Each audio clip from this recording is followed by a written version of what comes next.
సాధారణంగా మనకు లడ్డు పేరు చెప్పగానే వెంటనే టక్కున గుర్తొచ్చేది మన తిరుపతి లడ్డు.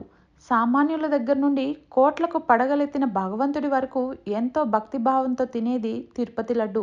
లడ్డు అంటే మన తిరుపతి లడ్డూలే. ఆ రుచి మన నాలుకను చేరుకోగానే మన మనస్సు అంతా ఒక్కసారి భక్తిభావంతో పులకరించి మైమరుస్తుంది. శ్రీవారి ప్రసాదంలో దద్దోజనం, పొంగలి వంటివి ఎన్ని రకాలు ఉన్నా తిరుపతి లడ్డూకున్న ప్రత్యేకత దేనికి లేదు. పూర్వకాలం నుండి శ్రీవారి ఆలయంలో ప్రసాదాలు పంచుతున్న 1940 ప్రాంతంలో కళ్యాణోత్సవాలు ప్రారంభమైనప్పుడు మనం ఇప్పుడు చూస్తున్న లడ్డు తయారీ మొదలైంది. దీన్ని తయారు చేయడానికి ఒక ప్రత్యేకమైన పద్ధతి అనేది ఒకటి ఉంది. లడ్డు తయారు చేయడానికి వాడే సరుకుల మొత్తాన్ని దిట్టం అని పిలుస్తారు. ఈ దిట్టం స్కేల్ను 1950లో మొదటిసారిగా రూపొందించారు. ఆ తర్వాత భక్తుల తాకిడిని బట్టి 2001లో సవరించారు. ఇప్పుడు ఈ స్కేలు ప్రకారమే లడ్డూలను తయారు చేస్తున్నారు.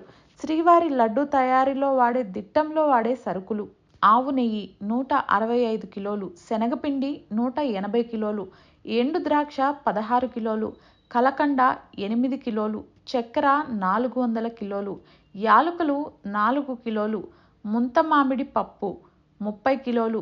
ఈ మిశ్రమంతో దాదాపు 5100 లడ్డూలు తయారవుతాయి. శ్రీవారి ఆలయం ఆగ్నేయ దిక్కులో ఉన్న వంటశాలలో సుమారు 1500 వరకు లడ్డూలు తయారవుతాయి. తొలి రోజుల్లో లడ్డూలను కట్టెల పొయ్యి మీద తయారు చేసేవారు.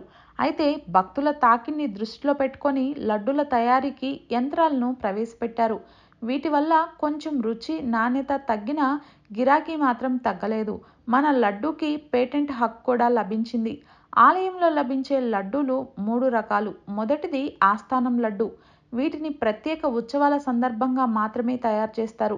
ప్రత్యేక అతిథులకు మాత్రమే వీటిని అందిస్తారు. రెండవది కళ్యాణోత్సవ లడ్డు. దీనిని కళ్యాణోత్సవాల సమయంలోనే కళ్యాణంలో పాల్గొనే భక్తులకు అందజేస్తారు. మూడవది ప్రోక్తం లడ్డు. వీటిని సాధారణ దర్శనానికి వచ్చే భక్తులకు అందిస్తారు.